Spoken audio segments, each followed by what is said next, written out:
Today, I'll share some recommendations for keeping your hands comfortable shooting in cold weather conditions, as well as my first impressions shooting wildlife in action with my Nikon Z9 and my new 100 to 400 millimeter lens.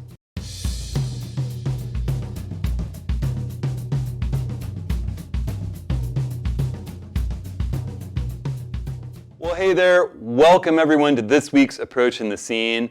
I've been having a ton of fun with my Z9. There's things I absolutely love about it. The autofocus, it does seem to be everything that they claimed. There's a few things that I'm not so excited about. We'll talk about a little bit more about that before I take off with it next week to shoot some kiteboarding and birds in flight in Baja. Today, though, I want to talk a little bit about gloves and mittens and some recommendations for you to keep your hands nice and comfortable when you're shooting in cold weather conditions. I've had a lot of questions about that. That always comes up this time of year. And you know, it's been a while since I built my old system. A lot of things have gone out of stock, out of date. So I kind of got some brand new stuff from my favorite company and put together a couple different iterations of ways to work and keep your hands comfortable. Before I jump into all that, I want to invite everyone to the office hours that we're holding. Free photography get-together on Zoom or YouTube Live. If you join on Zoom, we all get to kind of interact and see each other's faces. Make sure you leave a question for me there. It's going to be about cameras in particular. We've had a lot of questions about Nikon gear. We'll cover a lot of those Nikon questions that we put off from other office hour sessions. And you know, you can bring your questions for Rick about Sony gear. I've shot Sony gear too, Canon gear, Fuji, we've shot all the gear, but primarily we get a ton of questions about Nikon, and I feel like we have to put those off a lot of the time. So there'll be a lot of Nikon discussion. You can sign up for that at hudsonhenry.com/office hours. Again, it's February 1st, 10 a.m. Pacific. I really hope to see you there. I want to thank everyone who's been supporting this channel with comments and emails, likes, subscribes. Make sure you know that there are links to all the things I'm talking about. If you click on the video's title and then show more, you can see the video's full description along with that chaptered out table of contents where you can just click to whatever part of the video you're most interested in watching or rewatching. I'll have these gloves all in there. You can also find out all the stuff I use at hudsonhenry.com/ATS links. That's a live page of constantly updated links to everything that I use and recommend. All right, so let's talk about cold weather shooting. Then I'm going to jump in. I'm going to show you some images from this camera and do just a brief discussion of things I've learned in my first week of shooting this new machine. So first off, gloves. For me, one of the things I've been looking for years and years was a set of gloves that could really work with the camera without taking off. I've done a lot of high altitude mountaineering and alpine climbing in my life. I've spent time up in high latitudes, in Alaska and the Arctic. And there's times where you need a bigger, heavier glove and you got to pull your hand out, but I've always been looking for that liner that you can use and still control your camera without going to complete bare skin. And that's something I found in these sensor gloves from Outdoor Research. If you guys don't know Outdoor Research, they're a great Seattle company founded by a high altitude climber, I think in the 70s, that just felt there wasn't an adequate glove system. They were originally founded on gloves and gaiters, but they've expanded, they've grown, they've changed hands. The Nordstrom company, I think, now controls them now, but they continue to make really good, innovative stuff, and they have always made the best glove products, to my mind, and gaiters to keep debris and cold out of your feet. So I love these sensor gloves. One of the really nice things about them is, I can continue to have the dexterity that I need. They're warm, they're not ultra warm. They have this nice kind of synthetic leatherette palm, and the palm is touchscreen capable. So I can tap on my touchscreen, do all those kinds of controls, move through my phone. The thumb and the forefinger are touchscreen compatible, and I can activate all the buttons and work with my camera and shoot with these gloves on. Now, when it gets really, really cold, another thing I really like is all these gloves have a little click together system so that you can snap them together and keep them from getting lost from one another. When it gets really, really cold, and I'm talking too cold to rain, it's snowing out there, and you're in between sessions, I like to slip these transcendent down mittens on.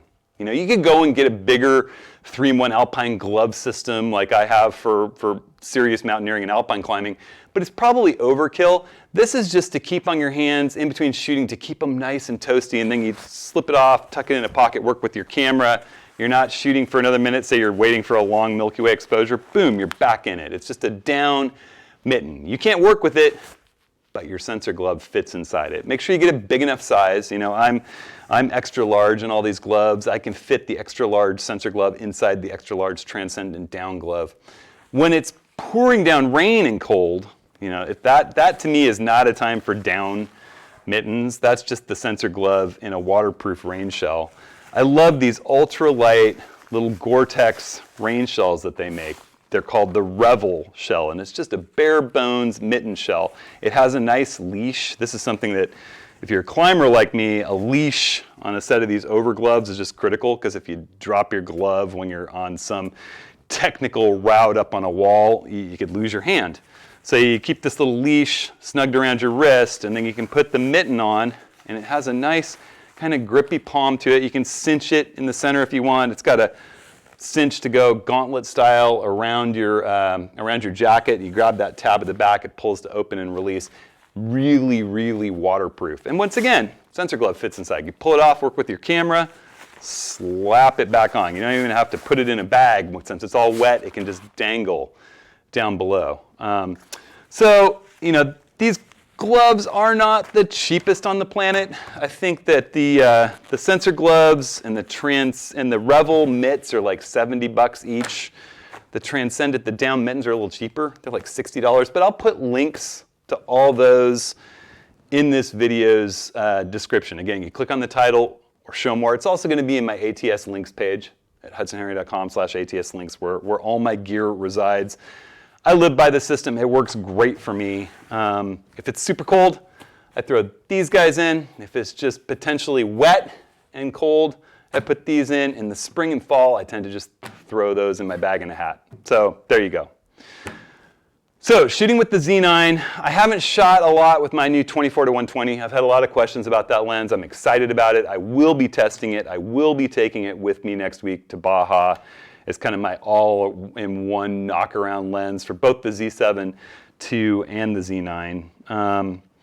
I will say, you know, the Z9's action tracking is nothing but shocking. It's really, really good. I'm going to show you some images at the end of this video that showcases some of the tracking capabilities, both with a young part husky dog on my mom's farm that was just flying around with my kids. So photographing my kids running at me, the dog running sideways, running at me, jumping, shooting 20 frames a second raw photos, and, you know, really incredible eye detect tracking. And I'll talk through some of the quirks and interesting features that I found in 3D tracking versus auto area tracking, which I like both of a lot. And then I was at a birthday party for my good friend Andy's twins, Bonnie and Heidi, Andy and Becky's twins, Bonnie and Heidi, and Pike and Pepper were there, my kiddos, and we had this reptile man there, and he had king cobras and spitting cobras and pythons and turtles and lizards. And so I was able to practice on some reptiles, which eye detect autofocus was a little hinky with. It was more about single point AFC autofocus. And I'll talk through some of those images and strategies too. I will say, you know, that the handling of the camera, there's a couple of things that bum me out. You know, some could be fixed via firmware, some not so much. You know, a lot of people complained about the play button traditionally on these Z cameras being DSLR-like up at the top left, and so they moved it down to the bottom right where it's easy to hit with your thumb while you're looking through the viewfinder, but they left the delete button up at the top left. So if you want to cull through the viewfinder and you got a big lens on here, you got to move your hand back and hit delete constantly. I mean, it would have been nice to move both buttons down to where it's easily reachable while you're looking through the viewfinder and they're next to each other. It feels odd to have play down here and delete up there. Just a minor gripe. I talked about it before. I haven't found a workaround, and I'm really sad to see Nikon dumb down the bracketing system that they've had for years. For years, Nikon has allowed us to bracket 3 frames, 5 frames, 7 frames around the meter. You know, some to overexpose, some underexposed, or 2 frames, 4 frames, or 3 frames, 4 frames underexposed, or overexposed. Only one direction. You know, -2, -3, +2, +3, where it shoots on the meter, it underexposes, and it underexposes even more. That's really great for just protecting highlights. And I have used that and taught that to my students to great effect. 2 shots, 1 on the meter, 1 3 steps underexposed, and high contrast scenes to protect the highlights. Well, they took that away. Now with this camera, there's only 3 frames or 5 frames in bracketing. That's all you get. You can do 1 stop, 2 stop, 3 stop, 3 frames or 5 frames. I don't know if people complained that they felt it was complicated.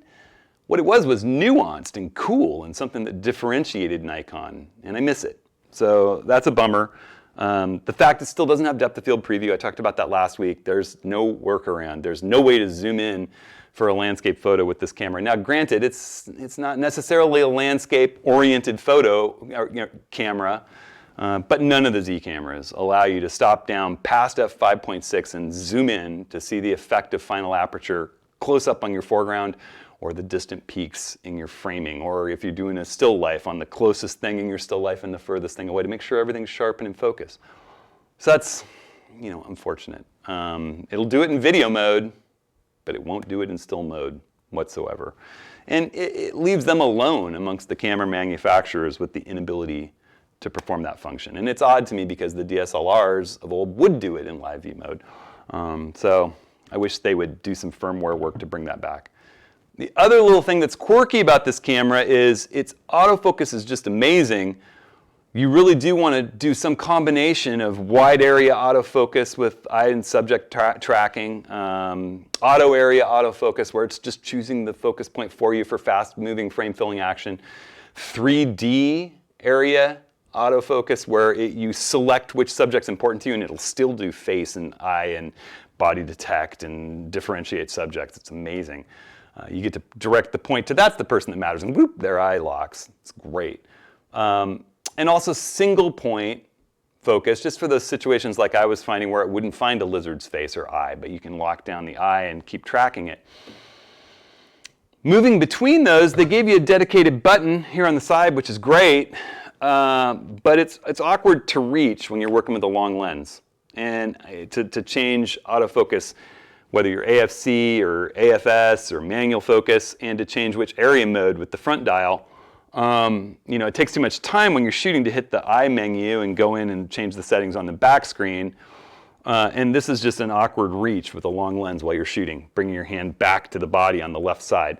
So I'm going to advocate duplicating that function of that autofocus button to your function 3 button, which you can easily reach with your ring finger while you're shooting in the primary orientation, horizontal. You can easily reach with your middle finger when you're shooting in the vertical orientation. It's that one that kind of hits the corner and you can easily get it from either. That way you can hit that button and rotate the front wheel and choose between 3D, auto area, wide area for birds in flight, kind of like group autofocus or single point. And it's, they kind of got a miss in that you can program these function buttons to activate one of those area modes, but it only stays activated so long as you're holding down the button. So it makes it impossible to pre-position your 3D area tracking point. You hit the button and all of a sudden whatever point you had in your last mode, whether it's auto area, if it's chosen a point, suddenly it becomes 3D tracking.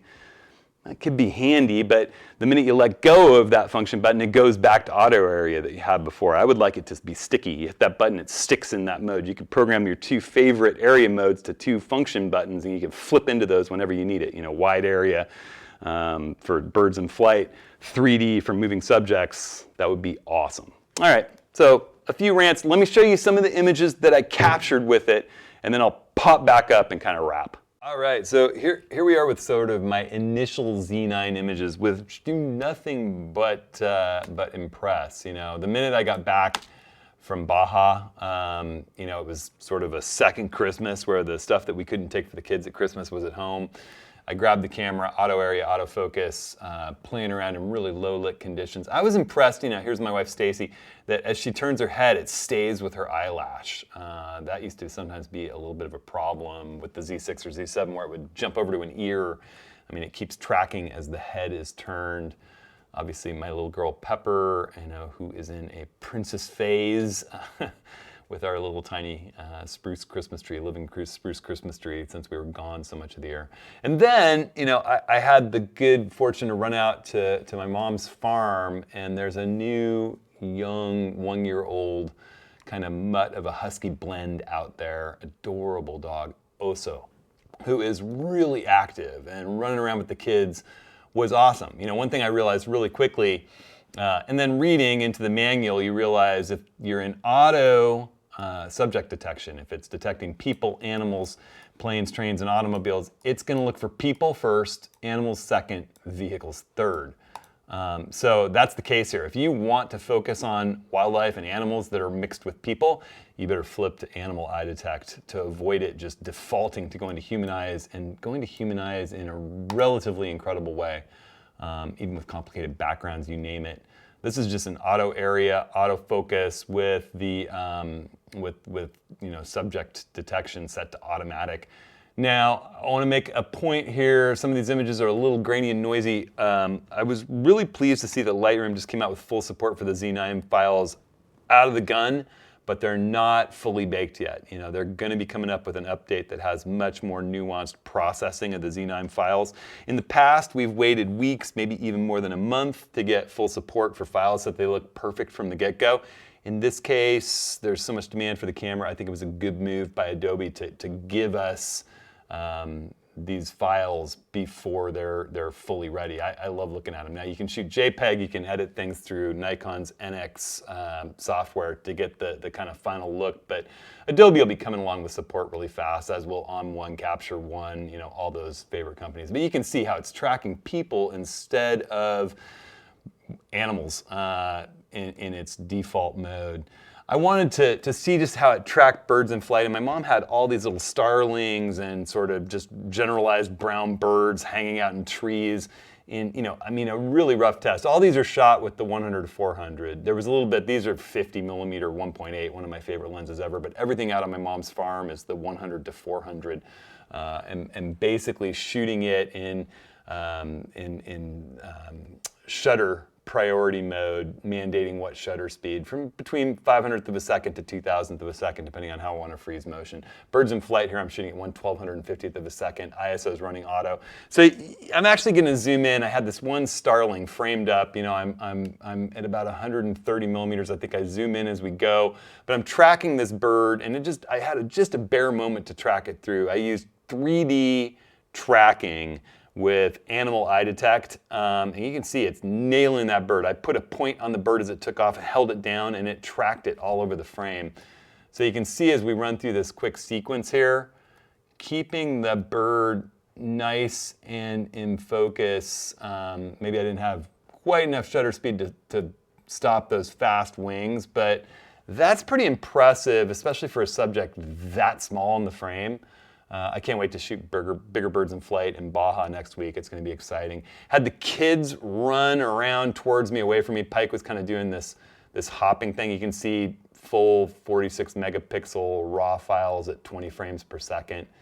I had no problem in my first week of shooting cranking out, almost 3,000 frames with this camera. And I think that in future I'll probably limit myself to 10 or 12 frames a second, except in situations where I really need 20 frames a second. Here comes Pepper at me. But you do get the ones with her eyes and her hair in more interesting ways.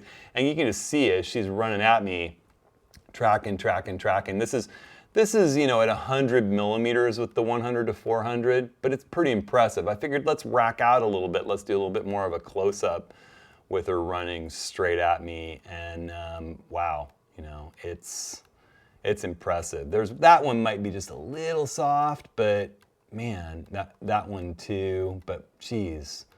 And 20 frames a second, that's a keeper ratio that I'm unaccustomed to with just about anything I've ever shot before. I had Pike run at me too. He lost a tooth while we were in Mexico, and it really impressed me, as close as his eyes get to the top, it keeps tracking him. There might be 1 or 2 frames where his eyes aren't perfect sharp and it's tracking his teeth. But, I mean, good grief. That's some crazy tracking. I I think I might have hit his teeth with the subject, with the 3D tracking on that one.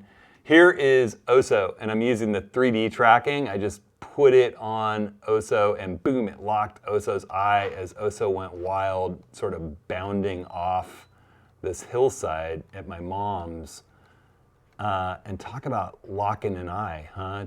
Jeez, just nuts. I'm so ripping impressed by that. It's pretty amazing. You know, I would say that in its auto sort of modes and in its 3D tracking mode, it's just dead simple to operate. Here's one with Oso coming straight at me that's, wow, look at that one, jeez. Just full-blown puppy sprint, skittering sideways, pretty amazing. And then, as I said, my good friend Andy Adkins' twins, Bonnie and Heidi, had their 6th birthday. They're just a little bit older than Pike. And he had this crazy fun party with the reptile man who's been doing this for 40 years and has just a crazy array of reptiles. And it was fun shooting the kids at this party. Pepper's not totally sure at having a python wrapped around her. Pike's like, it's starting to squeeze, Dad. But you can see how it locks his eye. You know, I had a hard time getting it to lock reptile eyes. You could see that this king cobra's eye is almost identically shaded and colored to the rest of its body. So that's a mode where, you know, I had trouble with 3D. I had trouble with, you know, the auto area. So I flipped into single point in AFC and just held that point over the snake's eye. You know, and here in this case, you know, I might, in retrospect, have flipped back and kept her eye razor sharp. But it's pretty neat having the snake's eye. You can see the snake's molting, and there's a little skin there. Not such a happy king cobra. I have never been so close to a king cobra. It's pretty nutty. This is some kind of just insanely poisonous viper, if not defanged.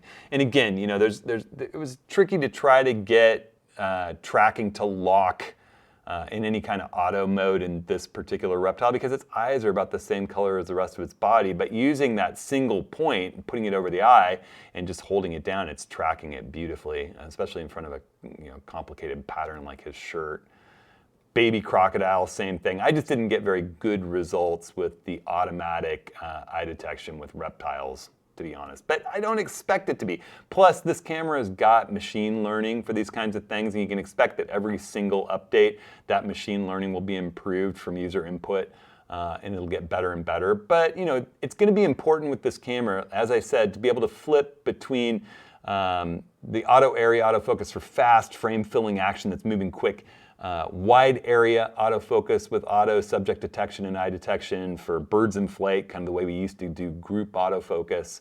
That 3D autofocus when you can put a point on a group in a crowd and pick the one that you want it to lock the eyes, face, and torso of. Or single point for things that it can't identify, like reptiles. Here's a fun one of Pepper with this, I think that's a blue-tongued skink. I could be totally wrong. You can correct me if I'm wrong. But I think it's a blue-tongued skink on her hat, and she looks pretty blasé about it, really. And again, you know, I did some with her eyes sharp, just using auto area, and then I flipped a single point and made sure that the skink's eye was sharp in this one. So I got to say, you know, the ones that just blow my mind are some of these, you know, just insane. It locks an eye and it holds that eye. I'm pretty darn blown away. The way that, you know, it locks the eyes as they're moving at this kind of speed with that kind of telephoto right at you. Pretty darn cool. So I'm excited to keep using this more, keep practicing with it more, work out which modes are best for what, put together a practical guide for you to set your camera up and all the custom controls set up and see how the menus should be laid out to best use for sports and action. And I don't see giving this camera up for sports action and wildlife until there's a smaller compact sized camera that has this kind of subject tracking. All right, so that gives you a feel for the capability that this camera has. Now remember, the images I just showed you, Adobe has a disclaimer out. This is sort of a beta of the Z9 coverage. They decided to give us the ability to read our files, but they're not got the special sauce to make them look like they're supposed to when they get the full thing done for Z9 files. So they're going to look even better once Adobe gets time to fully get the profiles out. These gloves, they work great in cold weather. I'm heading away from the cold weather. I'm going to be headed back to Baja with a group of really good kiteboarders and kite foilers and surfers. And we're staying in a clifftop house with our own beach to be launching from, and there are tons of birds, frigate birds, hawks, vultures, gulls, you name it, flying by that house, and pelicans working the shore there. So I'm going to do a bunch of birds in flight work. I'm taking the 100 to 400, the 24 to 120. I'm taking the 2 teleconverters for the 100 to 400. Thanks to Charlie Johnson for loaning those to me. And I'm going to do a bunch of work and share my findings with you. By the time I'm done with that, I think I can put together my settings guide for this camera. I'm really going to explore a lot of options with it. Again, I will just say, the autofocus tracking is amazing in this camera. It's a little big for me. There's plenty of people who, they love the D6. I had people last week when I introduced this camera comment on YouTube saying, why aren't you more excited? How come there's things you don't like about this camera? I wish I could have this camera. You should love it. And the truth of the matter is, I'm honest. I'm a person who's always chosen to take the lighter weight camera with the highest amount of tech in it. I loved the D850, D500 combo, never needed the D5. I'm a person who carries gear into really wild remote places, does a lot of backpacking, carries a lot of gear beyond camera gear, backcountry skiing, kiteboarding, you name it. I like a lighter weight system. This feels huge to me, and I have developed over decades a really penchant for doing this. I find myself forgetting that I have a vertical grip with this camera. It's not something I need. Plus, when you put an L bracket or an Arca Swiss plate on here, it makes it uncomfortable to hold. And the button placements get all different. So, there's people who love the big pro build body. For me, I love the size of the Z6 II and the Z7 II. And I can't wait to see this tech move down into a Z8. And then somebody will get a great deal on this camera used, I think. I'm just not a big body guy. But, I will test the heck out of this thing, get all the settings laid out, tell you what I think of it. I don't see myself getting rid of it until there's another camera with this autofocus ability and at least some of the speed that this camera offers, not to mention the video capabilities, which I also need to test. So it's fun stuff. I am stoked about it. Don't forget office hours, February 1st, 10 a.m. Pacific. Sign up at hudsonhenry.com/office hours. We're going to talk about gear, camera questions. There'll be a lot of Nikon questions. Send them in, sign up, hudsonhenry.com/office hours. Join up in Zoom so I can see all your faces. All right. See you next week.